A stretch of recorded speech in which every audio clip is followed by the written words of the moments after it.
The oldest written records describe complex institutions already in operation, yet none of them record the moment when those institutions were created. The earliest tablets recovered from the temple precincts at Uruk do not record the founding of a city. They record beer rations, barley allocations, and the movement of livestock between administrative units that already possessed formal names. The scribes who pressed these symbols into wet clay were not inventing a system of governance.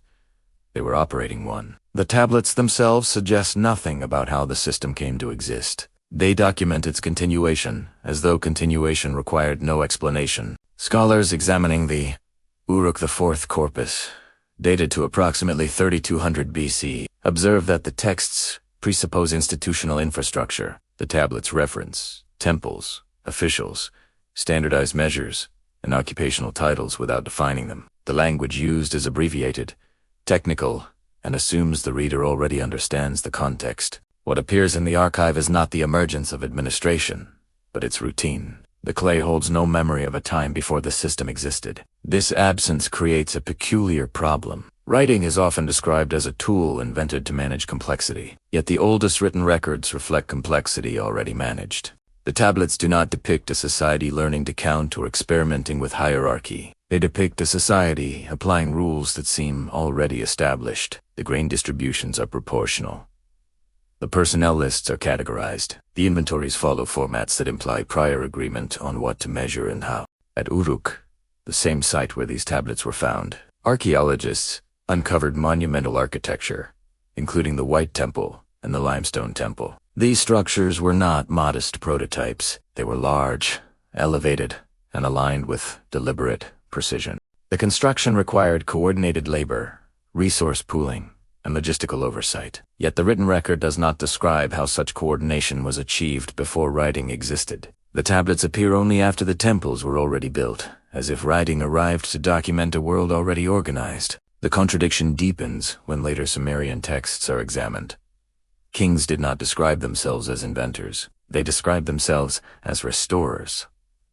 Temple hymns credit the gods with bestowing the principles of governance, agriculture, and law. These principles were referred to collectively as the Mi, a term sometimes translated as divine decrees or cultural norms. The Mi were treated as objects that could be transferred, stolen, or inherited, but not created. The texts imply that civilization was received, not developed. This treatment of knowledge as inheritance rather than innovation is consistent across multiple genres. Legal documents reference earlier judgments without citing their origin. Astronomical texts record celestial cycles with precision, but do not explain how those cycles were first measured. Medical prescriptions list ingredients and procedures without describing how their efficacy was discovered. In each case, the record begins with application, not experimentation. Even the Sumerian king list, one of the most famous cuneiform documents, reflects this pattern. The list names rulers who reigned before a great flood, attributing to them impossibly long lifespans. After the flood, the list continues with more plausible reign lengths, but it does not describe the flood itself, nor does it explain how kingship resumed. The narrative moves forward without accounting for the gap. Kingship is presented as a constant, interrupted briefly by catastrophe. 10. Rest. The tablets suggest that Sumerian scribes did not consider themselves witnesses to the beginning of civilization. They considered themselves custodians of its continuation. The administrative records they produced were not historical accounts. They were operational logs. Their purpose was not to remember the past, but to regulate the present. Yet in doing so, they preserved a silence. The archive contains no charter, no founding myth recorded as institutional memory, no explanation of why the first temple was built, or who decided how the first barley ration should be measured. This silence is not the result of lost documents. It appears to be structural. The oldest written language does not narrate origins.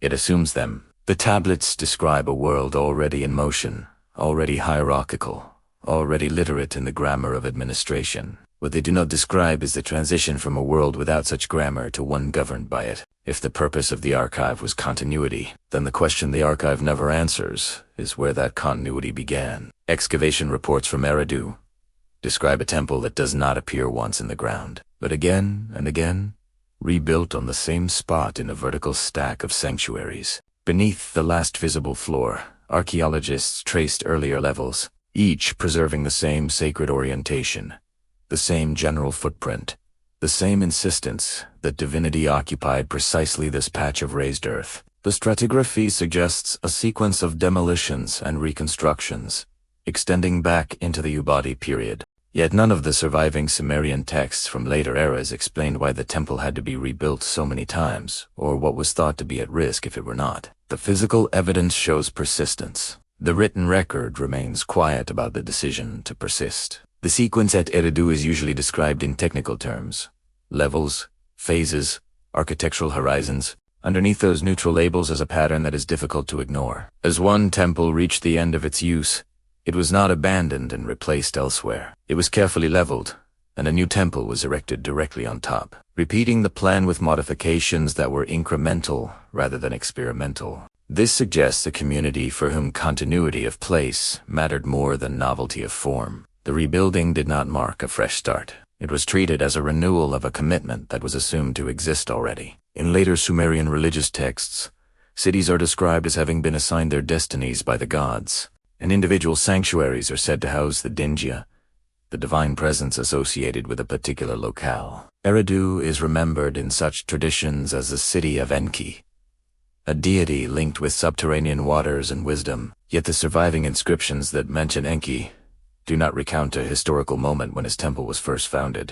They speak of offerings, hymns, and ritual duties as obligations inherited rather than chosen. The language implies that, by the time these texts were composed, the idea that the temple could have a beginning was no longer part of the memory the city preserved. Archaeologists examining the earliest levels at Eridu note that the first recognizable temple appears in a settlement that was otherwise modest, with simple houses and limited material culture. The sanctuary, by contrast, occupied a raised platform and displayed a degree of planning not reflected in domestic structures.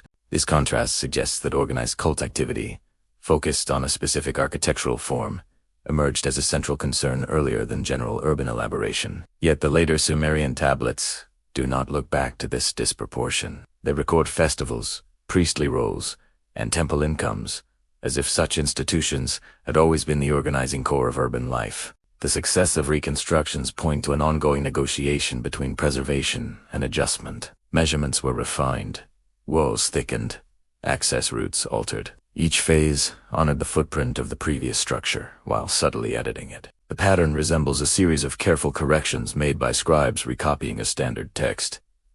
The core is maintained. Small elements are revised. However, no inscription from Eridu has been found that explains what guided these decisions in architectural terms. The soil preserves evidence of choices. The tablets remain focused on offerings, personnel, and deliveries, not on the rationale for redesign. In administrative archives from other Sumerian cities, temple accounts detailed the flow of grain, animals, and labor through sacred institutions. These records treat the temple as the central economic unit, responsible for collecting and redistributing resources. If similar archives existed at Eridu during its heyday, they have not survived. But the pattern visible elsewhere suggests that a temple rebuilt 17 times would have been embedded in a network of obligations that extended beyond worship. The lack of an explicit account of how such a system came into being reinforces the impression that, for those maintaining it, the origin of the institution was not a subject of record. The physical repetition of the Eridu temple has often been read as evidence of a very long-lived cult tradition. But from the perspective of this investigation, it raises a different issue. Each rebuild required a decision: to invest labor in reconstructing the sacred building on the same axis, at the same location, in a manner recognizable to the community. The decision was evidently important enough to be carried through across centuries, yet there is no surviving text in which a ruler, priest, or scribe explains that decision as an innovation. The act of rebuilding was treated, in effect, as the continuation of a duty already established. Later city foundation rituals in Mesopotamia involved the deposition of foundation deposits. Small objects and inscribed tablets placed at key points beneath walls or corners to fix the building within a divine order. Some of these inscriptions mention the rebuilding of temples by kings of the 3rd millennium BCE, describing their work as restoring what earlier kings had constructed. These texts, however, do not describe the very first establishment of the sanctuary. They look backward only as far as previous human builders, not beyond them. The language of restoration confirms the pattern seen at Eridu. What is remembered is the reaffirmation of a structure, not its inaugural moment. The sequence of 17 temples also implies intervals between each phase, periods during which the structure functioned, aged, and eventually became inadequate. The archaeological record hints at changes in building materials, shifts in construction techniques, and modifications in the layout of the surrounding settlement. All of these suggest that the community's relationship to its environment, resources, and perhaps even its own size was changing over time. Yet the continuity of the temple's position and orientation indicates that, within these changes, one element was treated as non-negotiable: the location of the sacred center. What emerges from this juxtaposition of stratigraphy and text is a subtle but persistent asymmetry. The ground at Eridu preserves the history of the temple as repetition with painstaking detail. Layer upon layer, floor upon floor. The surviving written tradition, developed later in other cities, preserves the idea of temples as ancient, divinely sanctioned institutions whose legitimacy rests on their connection to a remote, undefined past. Between the two, there is a missing register, a voice that would say when or why the first temple deserved to be rebuilt in exactly the same place. If the soil beneath Eridu remembers 17 decisions to build again, what kind of memory did the people who made those decisions think they were preserving? The tablet, usually called the Sumerian king list, does not begin with a city being founded or a king being chosen. It begins with a statement that kingship itself descended from heaven, already formed, already defined as an institution, and already capable of being handed from one city to another. The text then proceeds to name rulers and the cities where they reigned. But when it arrives at the single most disruptive event, it acknowledges the flood. The narrative simply states that the flood occurred, and that, afterward, kingship descended again. The list records the interruption but is silent about the agent, the cause, and the eyewitness. The structure of the king list is on its surface simple. A sequence of rulers attached to cities, each with reign lengths arranged in a linear order that moves from antediluvian. Kings with enormous lifespans.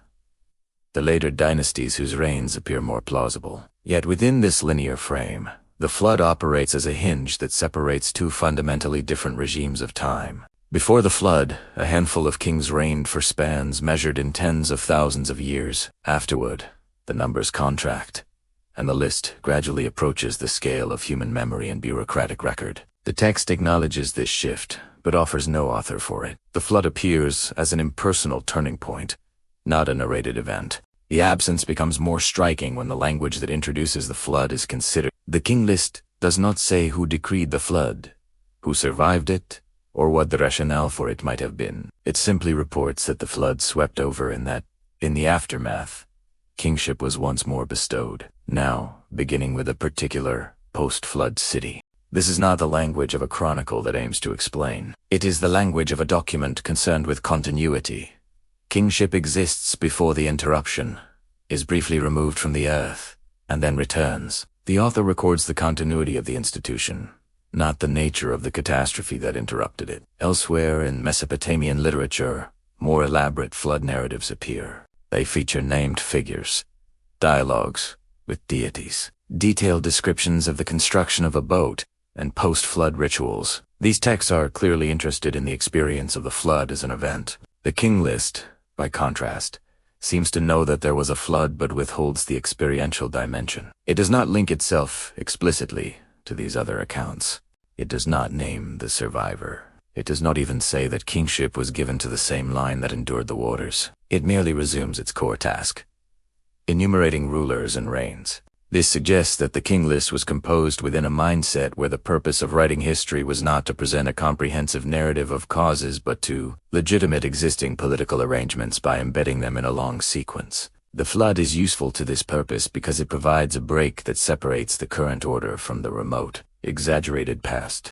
By placing the current dynasties on the far side of a cosmic interruption, the text implies that they belong to a restored configuration, a new phase of an old institution. Yet, it does this without assigning responsibility. The flood itself has no author, and the restoration of kingship has no quoted proclamation. The list's antediluvian section underscores this pattern. The kings who ruled before the flood are presented as names attached to cities, each with reigns that extend beyond any plausible human lifespan. There is no description of what their rule involved, what kind of cities they governed, or what the relationship between them and their subjects might have been. The text does not explain how such spans were measured or why they were preserved. It simply reports them as traditional data. The flood then serves as a boundary marker. Everything before it belongs to a time of immeasurable longevity. Everything after it gradually converges toward the measurable. From the perspective of scribes compiling or copying this list, kingship appears as a stable category that survives even when particular kings and cities do not. The flood may erase specific dynasties, but it does not erase the idea that the right to rule descends from beyond human society. The formula that kingship descended returns after the flood as though nothing fundamental had changed. What is left unspoken is whether the flood altered the nature of kingship itself or only its human bearers. The silence leaves the institution intact, while allowing the world around it to be radically reset. The king list is also silent about its own composition. It does not name its compiler, its patron, or its place of writing. It offers no preface explaining why these particular kings were included and others excluded, or why certain reign lengths might have been adjusted to fit a scheme. It is a document without an author in the modern sense. The voice that speaks is not a person but an office. The institutional memory of scribal scholarship. This memory is selective. It preserves a sequence that legitimizes post-flood dynasties by anchoring them to a pre-flood antiquity, but it does not expose the process by which that sequence was constructed. The division the text draws before flood and after flood thus functions as a kind of archival threshold. On one side lies a realm of rulers whose lifespans and conditions lie beyond verification. On the other side, names begin to align, at least approximately, with archaeological strata and other sources. Yet the list does not mark this threshold as a shift from myth to history. It simply continues its enumeration. The scribes do not indicate that they are moving from tradition to documentation. For them, both zones belong to the same continuum of kingship, and the flood is only the point at which time is not a moment that needs theological or moral commentary. If the king list as primary concern is the preservation of an unbroken line of authority across an acknowledged break in time, then its most revealing silence is not that it fails to describe the flood in detail, but that it offers no moment in which kingship itself begins. Kingship descends, disappears, and ascends again, but is never seen being invented. The text treats it as a given that can be withdrawn and restored, but never as a human arrangement devised in response to social needs. In this way, the document preserves an institution's continuous memory while leaving open a quieter question. It never attempts to answer. If even the flood could not define the origin of kingship, where did the idea of rule itself begin? When a cylinder seal is rolled across wet clay, it leaves behind a continuous band of images and signs, a miniature procession that fixes an act in place, yet says nothing about the origins of the tool that produced it. The impressions identify an official, authenticate an allocation, or mark a container as belonging to a particular institution, but they do not record why this method of sealing was chosen or how it came to hold authority. The seal's function is to guarantee, not to narrate. It confirms that a transaction belongs to a recognized order, while remaining silent about how that order was first defined. In the administrative tablets from Mesopotamia, the presence of a seal impression often transforms a simple list of quantities into a binding record of obligation. The clay may record numbers, commodities, and names, but it is the seal that signals institutional recognition. A scribe can write, 1 sheep, 1 goat, yet without the seal of the relevant official, the tablet remains incomplete. Once the cylinder is rolled, the impression stands as a condensed statement. This transaction has been seen, acknowledged, and absorbed into the machinery of administration. Still, neither the tablet nor the seal explains how this visual language of authority was first agreed upon. The designs on cylinder seals range from simple geometric patterns to elaborate scenes featuring deities, worshippers, animals, and symbolic motifs. Over time, certain arrangements recur with sufficient regularity that scholars identify them as types associated with particular periods, cities, or offices. To the ancient viewer, these images were not decorative additions. They were part of a shared code that linked a seal-less owner to a specific institutional role. Yet the tablets that bear these impressions rarely describe the code itself. They do not explain why one figure kneeling before a god signifies a particular office, or how a combination of symbols came to be recognized as belonging to a single individual. From an administrative perspective, the seal serves as a portable extension of the person and the office. It can be pressed onto jar stoppers, doors, envelopes, and tablets, marking each as having passed through a controlled channel. The impression is repeatable and, in theory, unique to its owner. This makes it a practical solution for managing movement and storage in a world where written signatures are still developing. But the archive does not preserve a record of the moment when this solution was first devised. There is no surviving document in which a scribe or official explains that, from this day forward, transactions shall be authenticated by rolling engraved stone across clay. The persistence of seal usage across centuries indicates that the system worked well enough to be taken for granted. Changes in stylistic details did occur, and certain periods favored particular iconographic themes. But the core idea of the cylinder seal remained intact. It is precisely this durability that deepens the problem. The more routine the use of seals became, the less likely it was that anyone would think to document why they were necessary. The origin of the practice receded behind its everyday application, leaving future observers with a fully functioning mechanism and no written explanation of its invention. Seals also shape the way the archive itself is experienced. When archaeologists and curators handle sealed tablets, they encounter layers of information compressed into a single object.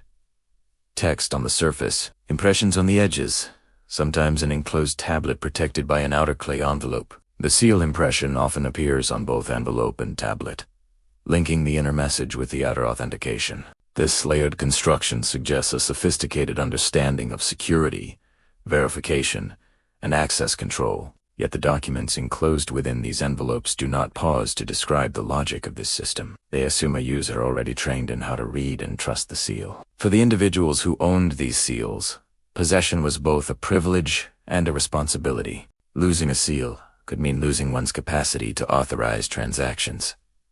A stolen or misused seal could falsify records. The seriousness of this risk is implied by how carefully seals were kept, and by occasional references to officials whose authority is tied directly to their named seals. However, the surviving tablets do not provide a manual on seal management. There is no standard text outlining procedures for issuing, controlling, or retiring seals. The administrative culture embedded these practices in habit and training rather than in explicit written instruction. The cylinder seal thus occupies a curious position in the landscape of early civilization. It is indispensable to the practical functioning of the archive, yet largely invisible as a subject within that archive. Tablets preserve the outcomes of acts authenticated by seals, but they do not preserve the story of how the seal became an acceptable form of authentication. The object that guarantees memory carries no memory of its own adoption. It operates at the boundary between personal identity and institutional authority, but the terms of that relationship remain unwritten. If the tablets speak in numbers and names, the seals speak in images and patterns, and together they stabilize the record of exchange, ownership, and obligation. The system depends on the assumption that everyone involved recognizes the legitimacy of the seal's impression, just as they recognize the meaning of the written signs. Yet one question remains suspended in the space between these two modes of marking. At what point did a community first decide that an engraved stone, rolled across clay, would be accepted as sufficient proof that a transaction truly belonged to the world of order they were trying to preserve? The tablets from Pusarestagan do not read like the early experiments of a society learning how to count its animals. They read as if the counting had been in place for a long time before any surviving record was made. Columns are ordered, categories are fixed, abbreviations are standardized, and the movement of livestock is captured in a format that suggests the procedure was already routine. What is visible is not the invention of an accounting system, but its mature operation. Pasrisdagan, a major redistribution center under the Third Dynasty of Ur, is known primarily through thousands of small clay texts, documenting deliveries and disbursements of livestock. Each tablet focuses on a narrow segment of activity. A group of sheep allocated to a temple, cattle passed to an official, animals marked for sacrifice or for breeding. The phrasing is formulaic, the layout consistent. There is no hesitation in the numerical signs, no visible uncertainty in how to express fractions, ages, or classifications. The scribes write as if they are applying a fixed method, not refining one. The structure of these records reveals an intricate hierarchy of categories. Animals are distinguished by species, sex, age, and sometimes condition. They are associated with named officials, institutions, and destinations. Totals are calculated and checked. The tablets align entries in ways that suggest internal cross-referencing, even when those references are not explicitly written out. The impression is of a system that expects reconciliation, that assumes numbers will be aggregated, compared, and audited elsewhere. Yet no document from Pasris Dagon has surfaced that explains how this system was first assembled or how scribes were trained to execute it. Among the most striking features of these texts is the calm efficiency with which they compress complex flows of goods into brief clay summaries. A single tablet might represent the passage of wealth across multiple sectors of the state apparatus, but it does so without comment, without narrative, without any indication that its format is remarkable. The vocabulary of measures, the numerals, the arrangement of lines, all belong to a stable administrative language. The scribes do not pause to define their terms or justify their procedures. They write for readers who already understand the code. This suggests that, by the time Pasris Dagon was active, the conceptual foundations of accounting valuation, categorization, temporal tracking were fully integrated into the functioning of the state. The livestock passing through the center were not merely animals. They were units within a controlled system of obligation and distribution. Each entry implies an expectation that someone, somewhere, is responsible for matching inputs and outputs over time. Yet the surviving tablets do not preserve the rule book that underlies this expectation. The principles of the system must be inferred from its products. Even the physical handling of the tablets speaks to a mature practice. Many were sealed, docketed, and stored in ways that indicate they were part of a larger archive. Some show marks suggesting that they were checked or revisited after their initial creation. Others appear to be copies or summaries derived from more detailed records. The existence of such layers implies a multi-tiered structure of record-keeping, with row entries, consolidated accounts, and perhaps periodic reviews. But the archive, as it has reached the present, is heavily weighted toward the operational layer. Instructional texts, if they ever existed, have not been found.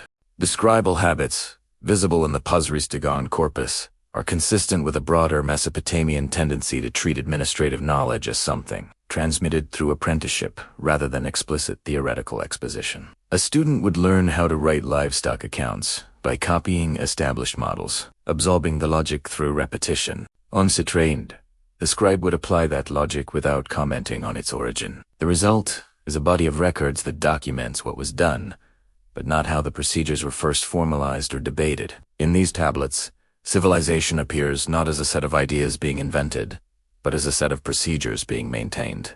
The shepherds, officials, and scribes who moved animals and numbers through Pasris Dagon worked inside a system whose beginnings they did not have to know in order to operate it correctly. Their task was to keep the flow balanced, the lists accurate, the seals in place. The archive they left behind reflects that focus. It preserves the surface of a perfected method and leaves its formative phase unrecorded.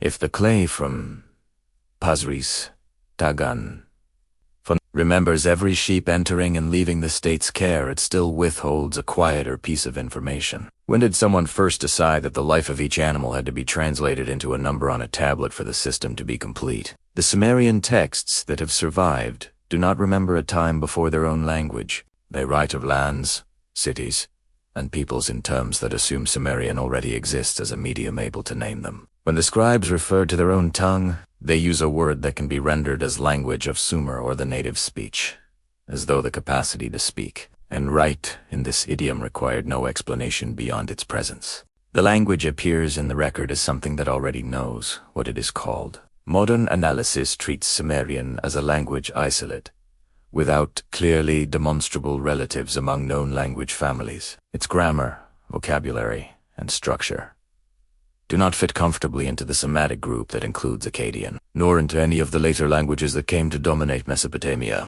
The cuneiform script that first recorded Sumerian was later adapted to Akkadian and other tongues.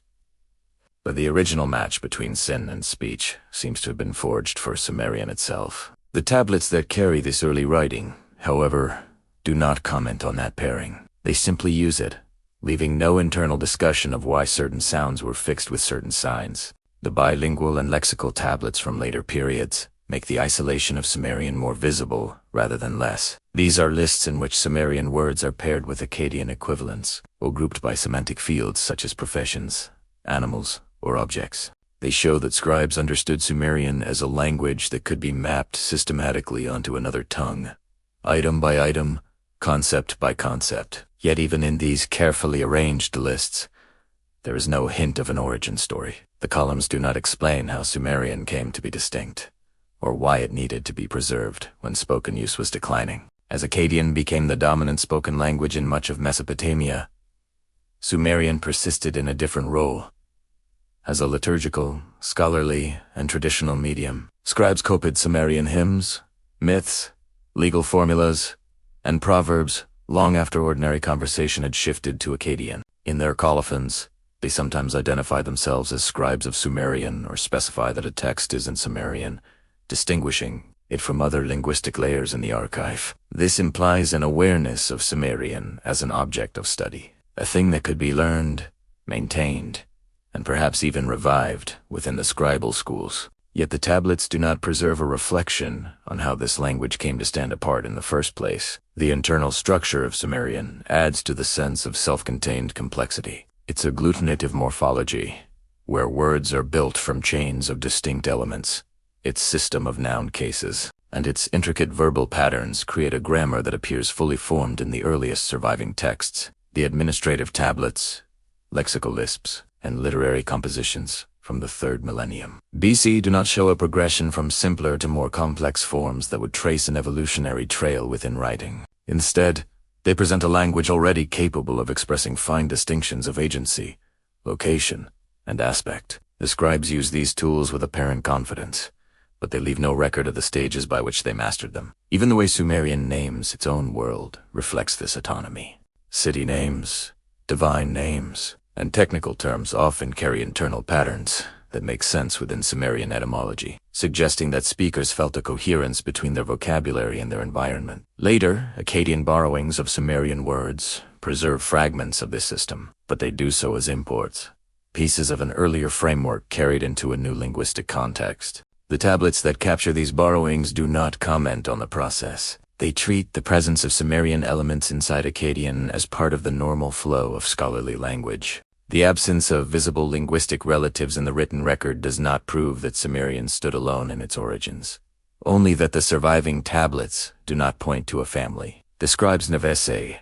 for example, that Sumerian descended from another speech, or that neighboring peoples used a related idiom. When other groups are mentioned, they are usually defined by geography or by their own names, not by a shared linguistic ancestry. The archive records contact, trade, conflict, and administration across languages, but it does not provide a genealogical chart of tongues. Sumerian appears in this environment as a primary category, not as a branch. In the scribal curriculum, Sumerian occupied a foundational place. Students copied Sumerian sign lists and model texts as part of their training, even when their daily work would have involved writing Akkadian. This practice suggests that Sumerian was treated as a repository of authoritative forms, the language in which canonical compositions and technical terms were first fixed. To master Sumerian was to gain access to an older layer of knowledge. Yet the exercise tablets that preserve traces of this training do not explain why that older layer existed or how it had originally been spoken across the cities of the south.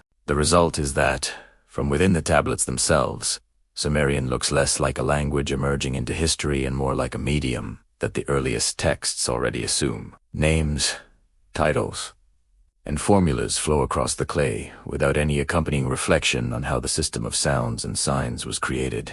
The language names itself, distinguishes itself, and persists as an object of devotion and study. What it does not do is tell how it came to be the first tongue that Mesopotamian scribes considered worthy of being written at all. Excavations at Eridu revealed something that does not fit easily into a gradual story. Beneath the earliest temple levels, there is no older settlement debris. No earlier town whose traces the sanctuary has overwritten, only sterile sand and natural deposits, treated as if they were a prepared foundation. The first significant human layer appears not as scattered huts growing slowly into a city, but as a planned sacred complex already occupying a deliberately chosen high point. The ground reads as if the place went from unbuilt to organized in a single conceptual step. Yet the later tablets that remember Eridu as an ancient city do not describe that step at all. Archaeologists who documented the earliest levels at Eridu noted the contrast between the modest extent of the surrounding habitation and the care invested in the central mound and its sanctuary.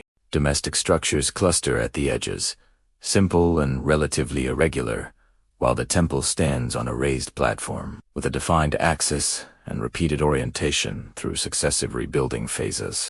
The sequence suggests that from its first monumental appearance, the site was treated as a cult center with a fixed architectural logic, not as a village that gradually discovered the idea of a sacred core. The soil beneath the temple does not show earlier houses displaced to make room. It shows a decision to begin the sacred structure on undisturbed ground. This decision has implications for how the builders understood both space and time. Choosing virgin sand for the foundational levels implies that the absence of prior occupation was itself meaningful, that the first temple should stand on a surface unmarked by human habitation. The act of laying that foundation thus carries a conceptual weight that the archaeological layers can only hint at. Later literary traditions remember Eridu as one of the earliest cities, even as the first city, but they do so without explaining the criteria by which such primacy was recognized. The archive preserves the name and the status. The trench preserves the clean boundary between nature and the first constructed platform. The urban character of Eridu's early horizon is concentrated, not diffused. Rather than a dispersed network of equal buildings, the layout centers on the temple mound with associated features such as courtyards, installations, and controlled access routes. This pattern suggests an understanding of the city as something that radiates from a cultic nucleus, rather than something that aggregates from individual dwellings. Yet, the surviving records from later Mesopotamian cities that describe offerings, priestly roles, and temple incomes treat this configuration as normal, offering no indication that there was once a moment when the first such nucleus was imposed upon unmarked terrain. By the time the texts speak, the model of a city hung on a sacred point is already assumed. The absence of prior settlement beneath Eridu's temple does not, on its own, prove that no earlier camps or structures existed nearby. Ephemeral traces may have vanished, but the contrast with other sites, where deeper, more chaotic occupation layers lie beneath later temples, underscores the peculiarity here. Eridu's earliest monumental phase arises directly from natural deposits, with no thick accumulation of pre-urban debris. The choice to build a temple in that manner therefore stands out as an initial organizing act. It binds the place to a particular design from the ground up, yet the written tradition that later celebrates Eridu's antiquity retains no technical memory of that foundational choice. The repeated rebuilding of the temple mound amplifies the impression that, once established, the original decision about location and orientation could not easily be undone. Each new phase rests on the idea that the correct place has already been identified. The earliest builders, who first transformed bare sand into a sacred platform, are effectively overwritten in material terms by their successors. But the successors keep their conceptual map. The later bricks do not commemorate the moment when virgin soil was first cut. They only honor the persistence of the spot itself through time. In this way, the archaeological record keeps a memory that the texts do not explicitly articulate.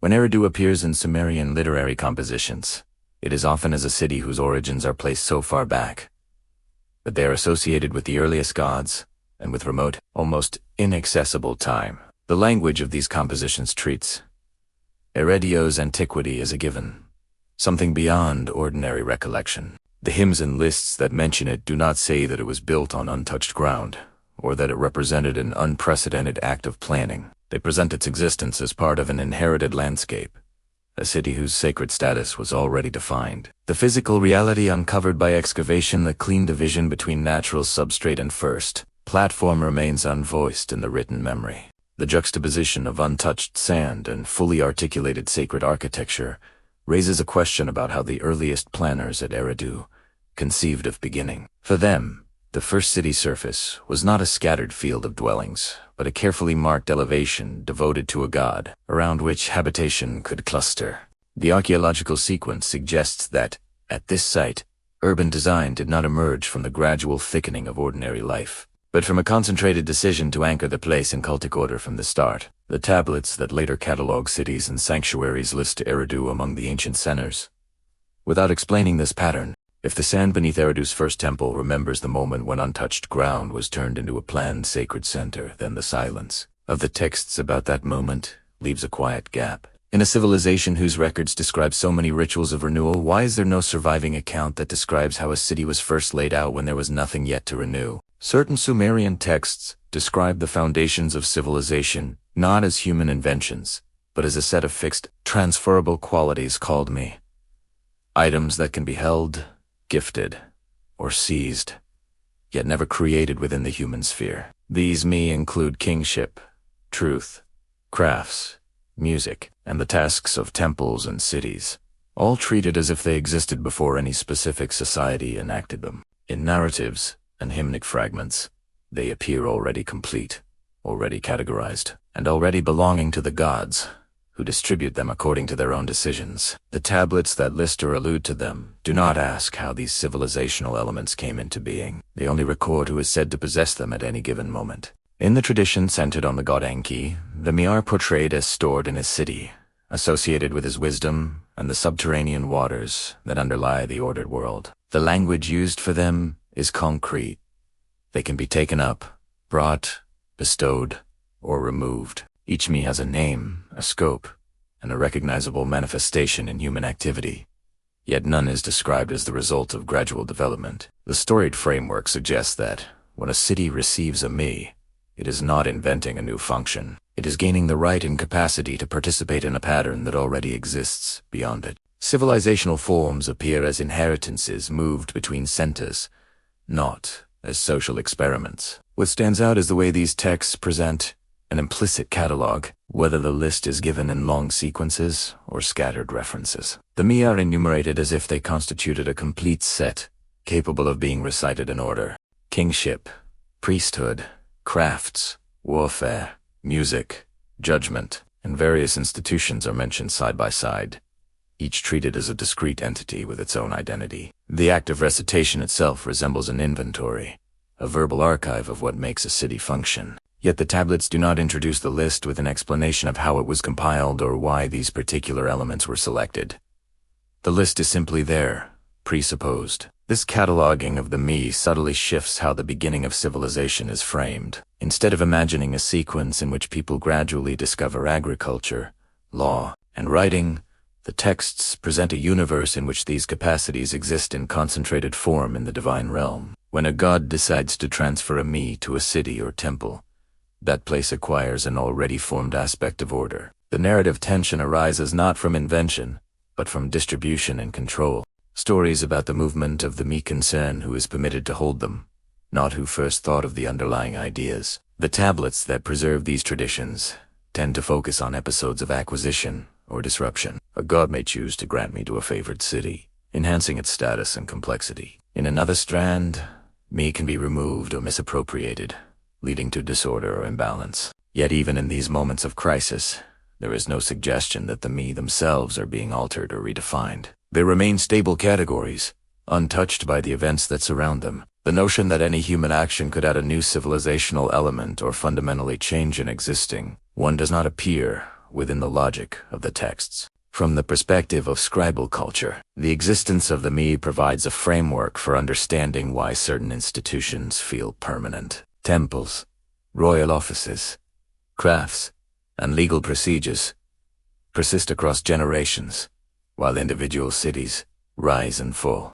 By attributing these structures to a divine catalog, the texts offer a way to explain their endurance without resorting to human innovation. Scribes who copied such compositions were preserving not just mythic episodes, but a settled list of what civilization consists of. The act of copying helped fix the inventory, reinforcing the sense that no new category was needed. At the same time, the language of the me introduces a kind of archival problem. If the elements of civilization were treated as pre-existing objects housed with the gods, then the human record has nothing to say about their origin. The earliest surviving tablets can describe the presence of kingship ritual and law, or allude to the divine decrees that assign these. But they cannot, within this framework, narrate a moment when humans moved from having no such things to having them. The beginning lies outside the sphere of documentation. The archive is left to track transfers and confirmations, not first appearances. The catalog of divine decrees embodied in the me thus offers an internal explanation for why Sumerian records document continuity so carefully while leaving the invention of civilization unstated. If kingship, crafts, and rights belong to a fixed list that the gods control, then human history concerns which city holds which portion of the list, at which time. The scribes can record that a ruler restored a temple, re-established a festival, or reasserted just judgments, aligning his actions with known me. But no tablet composed within this logic would describe a king or city inventing an entirely new aspect of civilizational order. Within this perspective, civilization does not begin as an open question to be answered by the tablets. It arrives as an inheritance that the tablets are tasked with registering. They may give names to its components and define them as prior to human agency. What remains unspoken is whether anyone within that system ever wondered how the first entries in that divine catalog were written. The mathematical tablets that survive from Mesopotamia do not show a community slowly feeling its way from simple tallies to a complex place value system. They show scribes already working inside a sexagesimal framework base. 60 whose internal logic appears consistent and highly refined, yet whose developmental stages are missing from the record. The numbers are there. The procedures are there. The tables are there. What is not visible is the path by which this system was first chosen or constructed. In the old Babylonian period, which preserved and extended earlier Sumerian practices, tablets present place value notation in sexagesimal form, allowing the same signs to represent different magnitudes depending on position. Multiplication tables, reciprocal tables, and problem texts treat 60 and its factors as the natural environment of calculation. Fractions are handled through reciprocals that fit neatly into the space, and many regular numbers have exact reciprocals because of 60's divisibility. The exercises do not pause to justify why 60 is central. They assume the user is already fluent in its advantages, writing from within a tradition where base 60 is simply the way numbers work. The absence of clear, earlier transitional stages is striking. In other contexts, one might expect to see a progression from simple additive notations toward more abstract place value systems, with intermediate formats that reveal the process of abstraction. In Mesopotamia, the extant material instead shows a situation where different metrological systems for grain, land, time, and capacitor, coordinated within an overarching sexagesimal logic, units of length, volume, and area can be converted, combined, and compared, and the same numerical framework underlies these operations. Yet no surviving Sumerian text explains how the decision was made to align so many domains of measurement under a single base. The problem texts indicate that scribes were trained to manipulate this system in sophisticated ways. They solve problems involving fields, bricks, interest, and distribution, using methods that presuppose both a stable notation and a repertoire of known numerical relationships. A student tablet might show a series of multiplications by 60 and its factors, or a list of reciprocals that are to be memorized. The format is didactic, but it is not explanatory in a historical sense. It teaches how to operate within sexagesimal arithmetic, not how that arithmetic came into existence. The procedures are transmitted as established technique, not as a recent innovation. The use of base 60 also extends beyond pure arithmetic. Time is divided into units that reflect sexagesimal structure. Angles and the celestial sphere are treated similarly in later astronomical texts. This coherence across domains suggests that, by the time the system appears clearly in the tablets, it has already been integrated into the way the Sumerian and later Mesopotamian world is quantified and patterned. The association between counting, measuring, and observing follows the same numerical grammar. Yet the tablets that embody this coherence do not preserve a foundational explanation tying these domains together. They reflect the results, not the reasoning. From the perspective of the investigation, this creates a particular kind of silence. The sexagesimal system looks mature from the moment it enters the surviving record. The scribes are not arguing about alternatives, testing other bases, or proposing reforms. They are refining tables, copying exemplars, and extending established techniques to new problem types. Even when they adapt the system for different languages and changing administrative needs, the core remains. The mathematical texts preserve adjustments within the system, not debate about the system itself. Some fragments hint at older counting habits tied to specific measures, individual tallies, notched tokens, and early numerical signs linked to commodities. These belong to periods before full place value notation is evident. However, The direct documentary bridge between such practices and the fully articulated sexagesimal arithmetic used in later Sumerian and Akkadian texts is missing. The gap is where one would expect to see the conceptual step. The moment when a series of practical counting methods were reorganized into a unified B60 scheme. That moment is not described. The archive jumps from scattered counting to structured calculation. The sexagesimal framework also shapes how knowledge is stored. Tables of reciprocals, squares, and other values are arranged with regularity, implying that a well-defined curriculum existed to train scribes in navigating the numerical landscape. The presence of such curriculum tablets indicates that the system had become an object of systematic teaching. But again, the teaching concerns mastery of an inherited structure. Nowhere do the tablets identify an inventor, a reformer, or a council that chose 60 over any other base. For those who wrote and used them, the question seems not to have required an answer. In this way, the B60 problem mirrors other patterns in the Sumerian and Mesopotamian record. A complex, coherent aspect of civilization appears fully operational in the earliest detailed sources, with its formative stages largely absent. The scribes lived inside a numerical world where 60 and its factors organize quantities, measures, and even aspects of the sky. What they left behind are the tools for working in that world, not the story of how the world came to be counted in that way. The earliest legal tablets that survive from Sumer do not speak in the voice of lawmakers discovering how to regulate a society. They speak as if the law already exists somewhere beyond the clay, and the tablet is only one moment in its ongoing application. The formulas are settled, the roles are defined, and the penalties are expressed with a confidence that implies precedent. Yet the record that has reached the present is almost entirely silent about how such precedent first came into being. What appears is not a society testing rules, but one acting as though rules have long been in place. When early Sumerian legal provisions are set down, they often refer indirectly to what has been established, has been decided, or is according to the decree. The language implies that the judgment now being written rests on something older, something recognized as binding before this particular case arose. A fine is not presented as an innovation. It is presented as the consequence that is already appropriate. The tablet records the decision, names the parties, and sometimes notes the witnesses, but it does not step back to explain how the scale of penalties was first agreed upon or codified. Later, more extensive law collections, such as the famous Stele of Hammurabi in the Akkadian tradition, portray the king as a receiver and enforcer of justice granted by the gods, not as a human author inventing law from nothing. Earlier Sumerian royal inscriptions use a similar vocabulary, describing rulers as restorers of correct ordinances and right measures, or as those who establish justice according to the word of a deity. The verbs emphasize restoration, confirmation, and enforcement. They do not depict a process of drafting or debating entirely new frameworks. The law is treated as something that should already exist in proper form, even if it has been neglected. The everyday legal tablets contracts, adoptions, marriages, loans, and settlements make this continuity visible in another way. They follow formulae that remain remarkably stable over time.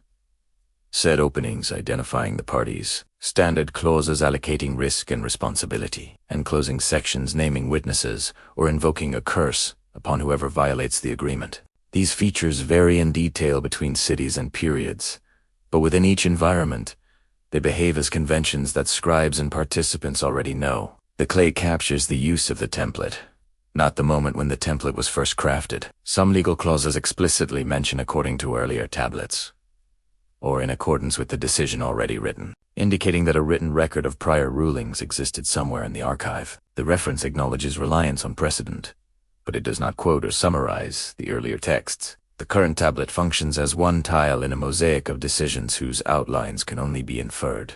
The legislative history remains embedded in lost or unquoted material, not drawn into view as a narrative of legal evil. Royal law collections sometimes present themselves as acts of ordering or cleansing, where a ruler claims to have established equity in the land or eliminated wrongful practices. Yet even these self-presentations rarely describe the process by which specific rules were selected, revised, or replaced. They appeal instead to an ideal of justice that is presumed to pre-exist the textual act. The king is depicted as aligning the land with that ideal, not as generating the ideal. From the perspective of the tablets, Law is something that one can restore or enforce, but its deeper origin remains outside the document. The scribal training that enabled such texts to be produced adds another layer of silence. Students learned legal formulas by copying examples, contracts, model cases, and collections of clauses. The exercises show practice in reproducing structures, not in questioning their basis. A novice scribe might write the same type of adoption contract repeatedly,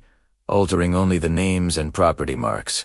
Through repetition, the form becomes unquestioned. The curriculum thus transmits legal language as a professional technique, not as a topic for theoretical reflection on where law comes from. In this environment, the tablet is both an instrument and a residue. It formalizes agreements so that they can be enforced in the future, but it also becomes part of the archive that later decisions can cite. Each new text assumes a horizon of prior practice, even when that horizon is not explicitly documented on the clay before us. The law is felt as a continuous background against which particular conflicts are resolved. The tablets show us fragments of that background through their formulas and references, yet they never step outside the system to describe its first formation. The result is that early Sumerian legal documentation, taken as a whole, presents a landscape in which justice, penalties, and procedures are already integrated into the life of cities and temples by the time they are written down in forms we can read. The scribes who recorded disputes and contracts were not tasked with explaining why the law took the shape it did.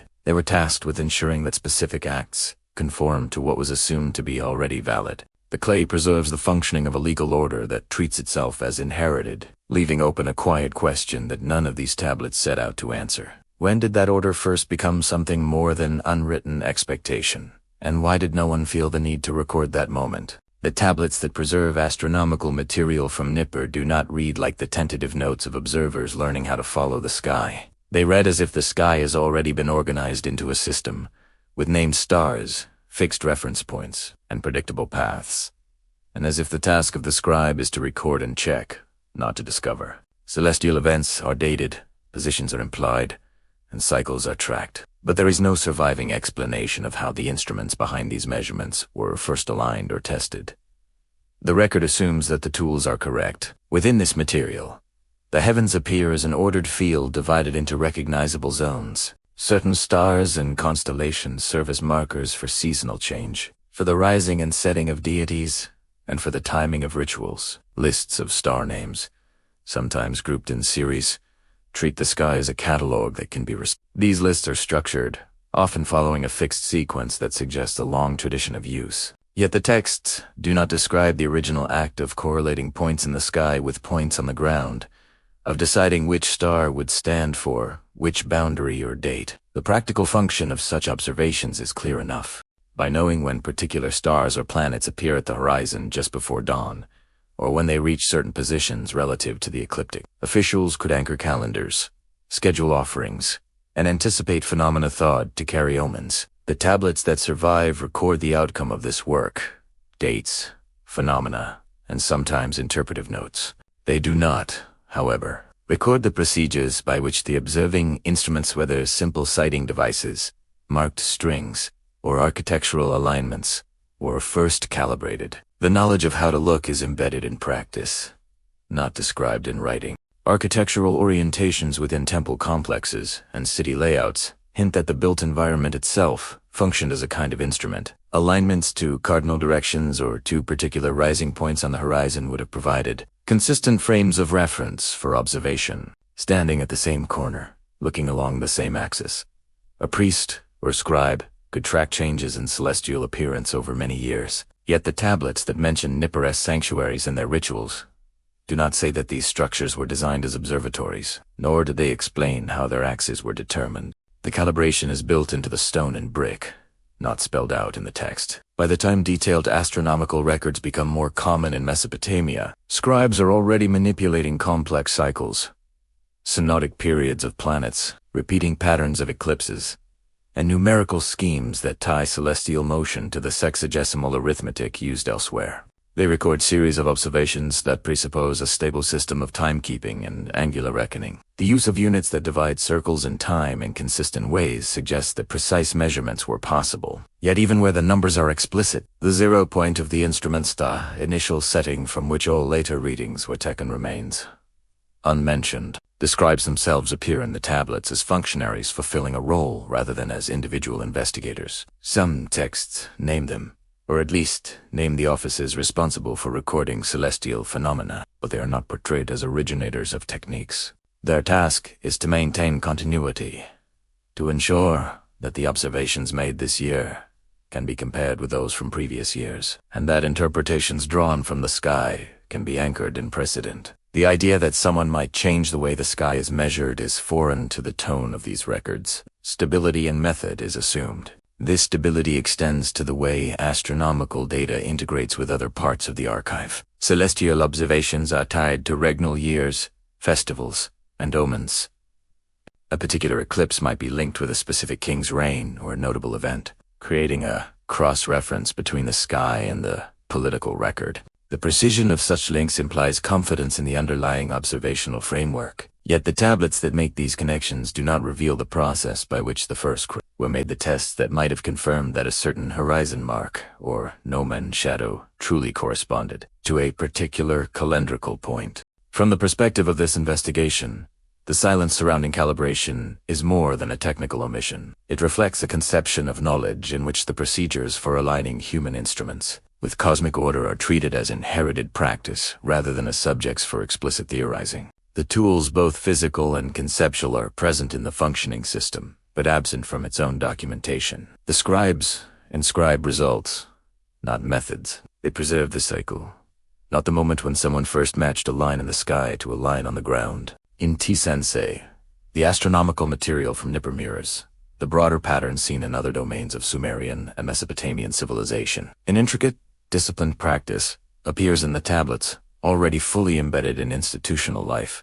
The records show skilled use of instruments and concepts, but they do not recall a beginning when those instruments were first set, tested, or chosen over alternatives. The sky is measured, the numbers are written, the omens are read, and yet a plain question remains outside the written frame. Who first decided how far to stretch the measuring line between the horizon and the stars? And why did the archive never consider that decision part of what needed to be remembered? The earliest medical tablets from Mesopotamia do not present themselves as the beginnings of a science. They read as the working notes of practitioners who move through the body and its ailments with an assumed vocabulary, as if a shared understanding of anatomy and substances already exists before the prescription is written down. The text gives instructions, not explanations. It speaks to someone who already knows where on the body to act and what each ingredient is expected to do. A typical Sumerian or early Akkadian medical text moves quickly.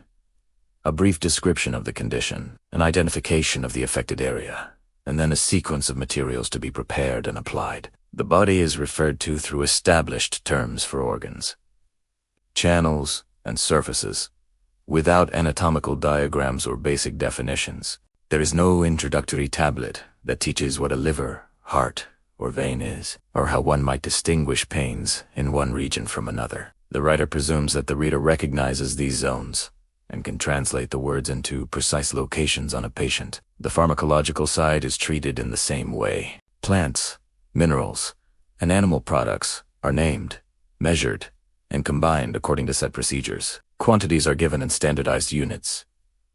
Preparation methods spounding. Boiling, straining, smearing are described in formulaic phrases. The tablet does not pause to justify why a particular plant is chosen for a particular complaint or how its effects were first discovered. The practitioner is instructed to take specific ingredients and apply them in specified ways, but the underlying rationale remains unwritten. This style implies a long apprenticeship that lies behind the tablets. The student healer would not learn from these texts alone. The writing functions as a prompt or aid memoir, a compact record that assumes extensive oral instruction and practical demonstration. The tablet might remind the practitioner of a particular combination or sequence, but it does not aim to be. The knowledge it encodes is procedural rather than theoretical. It records what should be done, not why it works. In some cases, diagnosis and treatment are interwoven with ritual elements. Incantations, invocations, or references to malevolent forces. Yet, evenere. The medical portion proceeds with technical assurance. A symptom is observed, a pattern is recognized, a remedy is prescribed. The boundary between physical intervention and ritual address is not explained.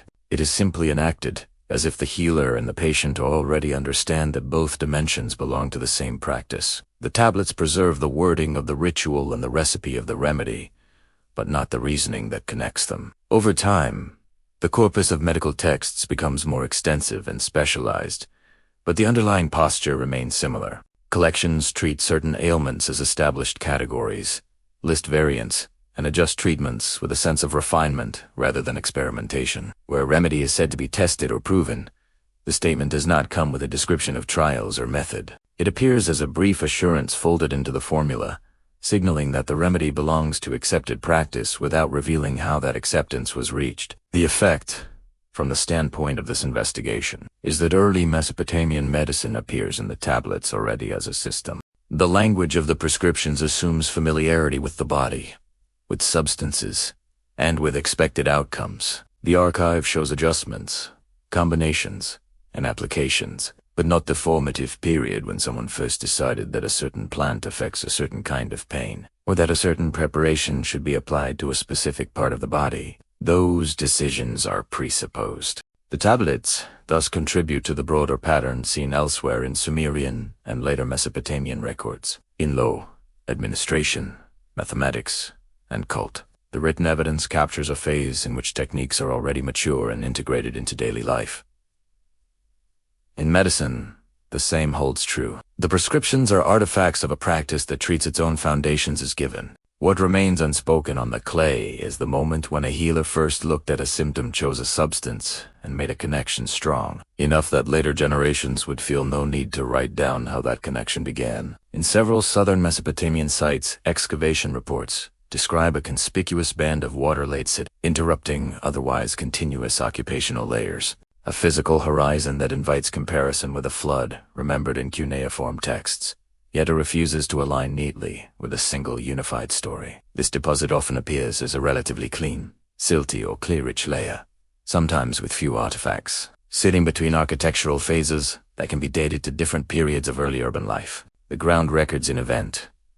The tablets remember a flood. Neither, on its own, supplies the causal narrative that would bind them together with certainty. At locations such as Shuruppak, Kish, and Yop, archaeologists have identified levels where the usual pattern of domestic debris, collapsed mud brick, and occupational refuse is interrupted by strata that bear the marks of inundation. In some cases, these layers contain riverine sediments, inconsistent with normal seasonal overflow, suggesting a high-energy event that deposited material across parts of the settlement. Above and below, life resumes with recognizably similar building styles and material culture, indicating continuity rather than total abandonment. The flood layer thus functions as a temporal marker, not a boundary between entirely different societies. The thickness and extent of these deposits vary, and not all sites show them with equal clarity. In some trenches, the flooding appears localized, affecting lower-lying zones more than raised platforms. Elsewhere, the evidence is thinner, a smear rather than a dramatic band. Even where the flood horizon is prominent, it does not come with its own date written into the soil. Correlating it with specific phases of Sumerian textual memory relies on pottery sequences. Radiocarbon samples were available, and cross-comparison with beater-dated regions. The physical layer stands as a mute fact. The chronological arguments are built around it, not contained within it. The cuneiform texts that speak of a great flood, most famously in the Sumerian king list, and later flood narrative, to an event that marks a reorganization of kingship and a rebeginning of ordered life. Yet these texts do not supply the geographic detail, hydrological description, or sequence of local impacts that archaeologists would need to match a single flood in the ground with the literary flood of tradition. They record that a flood came and that institutions resumed afterward. But they do not say how many cities were submerged, how long the waters lasted, or what specific changes occurred in settlement patterns. From the archaeological side, the flood layers reveal that the river systems shaping Sumerian life could, at times, overflow in ways that disrupted urban occupation more severely than annual rises. They hint at episodes when building had to be repaired, rebuilt, or relocated in response to inundation. However, they also show resilience. People reoccupied, relaid bricks, and continued to use similar plans. The deposits do not carry intem selves, a sense of cosmic judgment or total reset. They are evidence of severe flooding in a flood-prone plain, not of a universally erasing catastrophe. The tension between the physical and textual records lies in their different scales of description. The ground speaks in localized sections. This trench, that mound, a particular part of a city. The texts speak in sweeping terms. The flood swept over. Kingship descended again. When scholars attempt to connect these, the result is a set of plausible alignments rather than a definitive match. A flood layer near the end of the early dynastic period may correspond roughly to the time when certain traditions place a great flood. But multiple floods could have occurred over centuries, and the texts themselves compress memory. This leaves a stratigraphic flood horizons in a peculiar position. They corroborate the idea that large floods were part of the lived experience of early Mesopotamian cities, capable of leaving durable marks in the archaeological record. They show that between one architectural phase and another, water could intervene decisively. What they do not do is point unambiguously to a single event that can be labeled the flood of later stories. The causal narrative, the specific chain of weather, river behavior, and human response is absent from the soil and only partially, and symbolically, present in the texts. In this way, the flood layers participate in the broader pattern explored throughout this investigation. The archive preserves evidence of disruption and restoration, but not a detailed account of how a particular rupture unfolded. The sediments tell us that people in these cities experienced waters powerful enough to interrupt their building horizons. The tablets tell us that those same people, or their successors, remembered a flood so significant that it became a pivot in their conception of time. Between these two kinds of memory, one question remains open. How many separate floods, in how many places, were gradually fused into the single, unbroken flood that the later tradition treats as a turning point for civilization? The Sumerian pattern is not isolated. Other centers of early writing and urban organization show a similar archival behavior. Documentation arrives during a phase when complexity is already being managed, and the question of how that complexity first took shape is left suspended behind the threshold where writing begins. The Egyptian, Indus, and early Chinese archives each reflect this in different ways, yet each presents a comparable gap between the appearance of the record and the origins it might have been expected to describe. Egyptian hieroglyphic writing appears around 3200 BCE, approximately contemporary with the earliest clear Sumerian texts. Yet the surviving evidence suggests that it emerged without a long, visible evolutionary trail within Egypt itself. Early inscriptions already include royal names, administrative marks, and symbolic compositions that indicate the script was being used to express complex ideas tied to kingship and cult. Unlike cuneiform, which can be traced through earlier proto-writing tokens, Egyptian hieroglyphs seem to arrive in a form capable of handling sophisticated content from the outset. The texts that follow do not narrate how the signs were first chosen or how the script was refined. They are inscribed on monuments and objects as though the capacity to write was already understood as a tool for legitimating power and marking sacred space. The lack of an explicit origin narrative in Egyptian sources mirrors the Sumerian silence. The god Thoth is credited with the gift of writing in later tradition, but this attribution does not function as a historical account. It situates the origin of writing beyond the human decision, outside the domain where documentation would be expected. The practical work of scribes carving hieroglyphs, maintaining records, training students precised within a framework that treated writing as received rather than invented. The archive preserves the application of the script, not the process by which it was first devised or agreed upon. In the Indus Valley, a different kind of silence emerges. The civilization that flourished there from approximately 3,300 to 1300 BCE left behind extensive urban planning, standardized weights, seals, and thousands of inscribed objects. Yet the script itself remains no bilingual text has been found, and no internal commentary within the inscriptions offers clues about their own reading. The signs appear primarily on seals used in trade, suggesting an administrative or economic function, but their linguistic content is inaccessible. The cities show evidence of sophisticated organization, yet the written material that would normally document how that organization was conceptualized remains silent in a more fundamental way. The code cannot be read. The Indus silence is not about missing narratives of invention, but about the absence of a key that would allow any narrative to be extracted. The archive is present, but locked. Scholars debate whether the script represents a full writing system or a more limited set of symbols, whether it records a Dravidian language or another linguistic family, and whether religious, political, or purely logistical content dominates. None of these debates can be resolved without decipherment. The result is an archive that confirms the existence of a complex society capable of producing and using a shared symbolic system, but leaves unanswered almost every question about what that system said or how it functioned. Conceptually, in China, oracle bone script from the late Shang dynasty 14th to 11th century BC, represents the earliest systematic Chinese writing that survives. The inscriptions are carved onto bones and shells used in royal divination, recording questions posed to ancestors and deities, and sometimes the outcomes of those inquiries.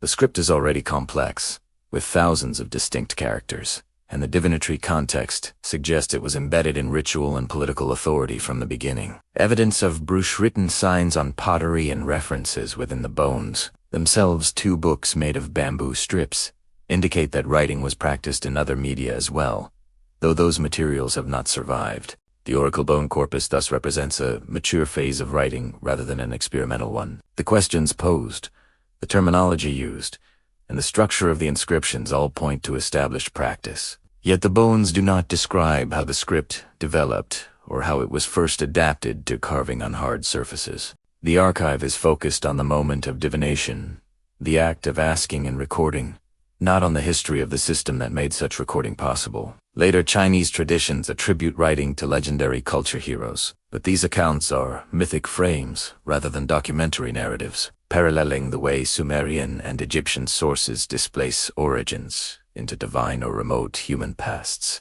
taken together. These archives suggest a broader pattern in how early literate societies handled the question of their own beginnings. Writing arrives at or near the moment when it would be most useful for documenting complexity. Yet it does not turn back to document its own arrival. The earliest texts are operational. They manage resources, mark ownership, record rituals, and legitimize rulers. They do not narrate the process by which writing was chosen over other methods of memory or communication. AntikeSpuren, the Sumerian archive, is not anomalous. It is representative of a tendency that appears across multiple regions where writing first emerged. The silence shared by these archives is not about lost documents alone. It is structural, built into the way early writing was used. The scribes and institutions that produced these records were not engaged in historical reflection about their own practices. They were engaged in maintaining continuity, authority, and order. The question of how that order began, whether in the design of a script, the layout of a city, or the rules of an administration, was not part of the task. The task was to keep the system running. The archive, therefore, preserves function, not formation. It records the presence of order, but withholds the story of its first assembly. If the Sumerian tablets never explain how civilization began, they are joined in that reticence by the other great archives of the ancient world, each documenting a society already in motion, already convinced that its knowledge was something inherited rather than something that needed to justify its own existence. The administrative tablets from Sumerian city-states describe a world organized by offices, ranks, and responsibilities so densely interlinked that it is hard to imagine them emerging spontaneously. Scribes, overseers, brewers, weavers, shepherds, priests, and officials of various grades are named and assigned to specific institutions, receiving rations and delivering products according to schedules that the tablets track with persistent regularity. The structure appears not as a tentative assembly of duties, but as a fully operational hierarchy in which each role already has a place and a function. Yet no tablet from this period steps outside the routine to explain how the structure was designed, by whom, or when. Lists of personnel from temple and palace archives show that labor was organized into units, some general and some specialized, with individuals sometimes listed by occupation and sometimes by the institution to which they belonged. The tablets record who received barley, oil, or textiles, often with precise quantities adjusted according to rank or task. The differentiation is not crude. It reflects a system capable of distinguishing between levels of responsibility, between full-time and seasonal workers, and between those attached to the temple, the ruler's household, or other administrative centers. Such distinctions assume criteria that have already been worked out. The tablets apply those criteria. They do not debate or define them. The archives also preserve records of inspections, deliveries, and redistributions that imply coordination across time and space. An official in one city might send goods to a temple in another. A scribe at the center might receive accounts from outlying districts and consolidate them. The system depends on standardized units of measure, shared terminology, and mutual recognition of authority. All of these elements are present in the functioning archive, yet none is introduced or justified within the documents themselves. The tablets describe transactions within the system, not the rules that govern the system. In some cases, titles are listed without accompanying descriptions of duties, as if everyone involved already understood what a particular office entailed. A text might name an Ugalan overseer without specifying what was overseen, or refer to a Sangha temple administrator without detailing the scope of that role. The assumption is that the title carries its own definition, recognized by those who compile and consult the records. This implies a shared institutional knowledge transmitted through training and practice, not codified in the tablets. The archive is written for insiders, and the boundaries of the hierarchy are left implicit. When later reforms do occur, under certain rulers, most notably during the Third Dynasty of Yurtha, tablets reflect changes in accounting practices, the introduction of new oversight mechanisms, and adjustments in how resources are centralized. Yet even these reforms are recorded primarily through their outcomes. Revised formats, additional supervisory checks, altered distribution patterns. The language of the reforms is administrative, not political or philosophical. There is no accompanying text that explains why the old system was insufficient or what principles guided the redesign.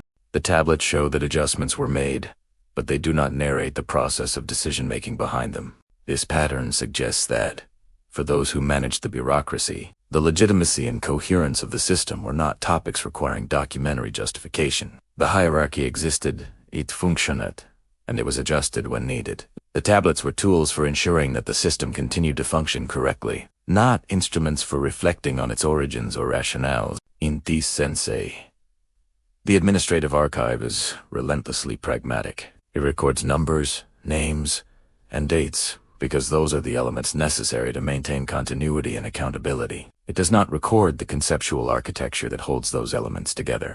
The effect, from the perspective of this investigation, is that early Sumerian bureaucracy appears in the written record as though it had always been there. The earliest personnel lists already reflect differentiation and control. The earliest accounts already follow formats that imply precedent. There is no visible moment in the archive when someone invents the idea of an overseer, or when a scribe first decides that rations should be distributed according to a written record rather than ad hoc allocation. The procedures are simply in place, embedded in the clay, assumed by every subsequent document. Even the training of scribes, which must have been essential to sustaining this bureaucracy, is reflected mainly through the exercise tablets students left behind.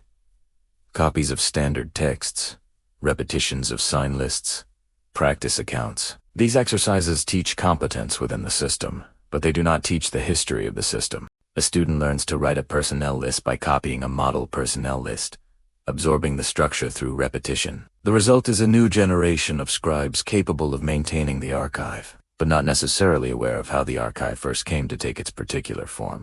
The administrative hierarchy, preserved in Sumerian tablets, is thus a structure that appears complete at the threshold of visibility. It divides society into roles, tracks obligations with precision, and adjusts details as circumstances change. What it does not do is step outside itself to describe its own construction. The tablets record the operation of a system that treats itself as given, leaving the question of its formation suspended in the space before writing begins. If every office has a name and every task a place, then the archive never addresses the moment when those names and places were first assigned or who held the authority to make such assignments binding on everyone who followed. The genres that survive in the Sumerian and broader Mesopotamian archive are remarkably consistent.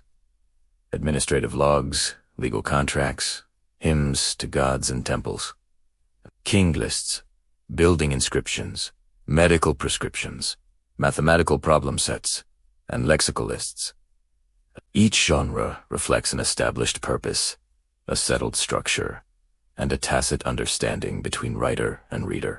What is absent from this catalogue of preserved forms is equally revealing. There are no founding charters, No narratives of first invention, no records of trial and error, and no texts that present themselves as reflections on how knowledge was originally acquired or institutions first designed. A founding charter would be a document in which a city, temple, or institution records its own establishment.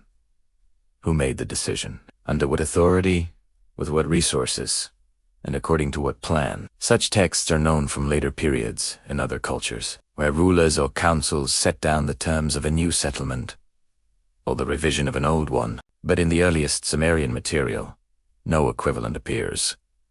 Building inscriptions mention that a king restored a temple or strengthened a wall, often crediting divine command or ancestral precedent, but they do not describe the moment when the temple was first conceived or when the first wall was agreed upon as necessary. Similarly, the archive contains no accounts of experimentation. There are mathematical exercises that show students solving problems, but no texts that frame those problems as open questions or that describe multiple methods being tested to find the most effective. Medical prescriptions lists ingredients and procedures, but not trials in which one remedy was compared with another to determine which worked better. Legal tablets record judgments, but not debates about whether different penalties might be more just or more effective. The archive preserves outcomes, not processes of inquiry. This absence extends to technical knowledge. The tablets document the construction of temples, canals, and walls, specifying quantities of bricks, dimensions of foundations,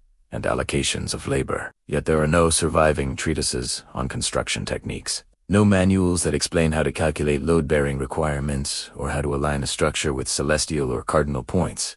The knowledge is embedded in the practice of builders and engineers, transmitted through apprenticeship and direct instruction, but it does not become the subject of written exposition within the archive that has reached the present. Even in the domain of writing itself, there is no preserved account of how the script was first devised or how signs were chosen to represent sounds or concepts. Lexical lists organize signs by shape, pronunciation, or semantic field, creating tools for scribal training and reference. But these lists do not introduce themselves with a narrative about the origin of writing. They assume writing already exists and focused on refining and transmitting it.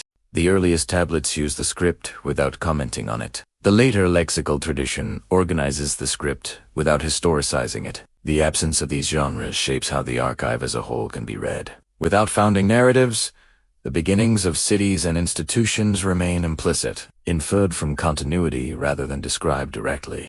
Without experimentation records, the development of techniques appears as a gap between problem and solution, with no visible middle phase. Without theoretical exposition, the principles underlying mathematics, medicine, law, and astronomy must be reconstructed from the patterns visible in applied texts, not accessed through explicit statements. This selectivity in what was written down suggests that Sumerian and Mesopotamian scribal culture valued certain functions over others. Administration required continuous documentation to ensure accountability, and so administrative records proliferate. Ritual and royal legitimacy required public commemoration, and so hymns and building inscriptions were composed.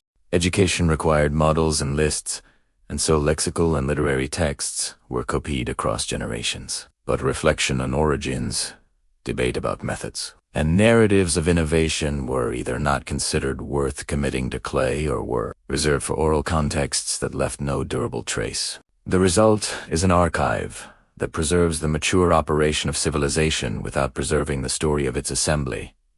Every genre assumes a system already in place. Administrative tablets assume offices, measures, and procedures. Legal texts assume precedent. Hymns assume established cult. King lists assume the continuity of kingship. Mathematical texts assume numerical notation. Each operates within its own framework, and the frameworks themselves are never the subject. The archive is internal to the system it serves, not reflective about that system's origins. From the perspective of this investigation, the missing genres mark the boundary of what the Sumerian tablets were designed to do. They were not designed to be a comprehensive record of how a society moved from simplicity to complexity, from unwritten custom to codified law, from oral tradition to scribal scholarship. They were designed to maintain and transmit the elements of a civilization that already existed. The focus was on continuity, accuracy, and authority.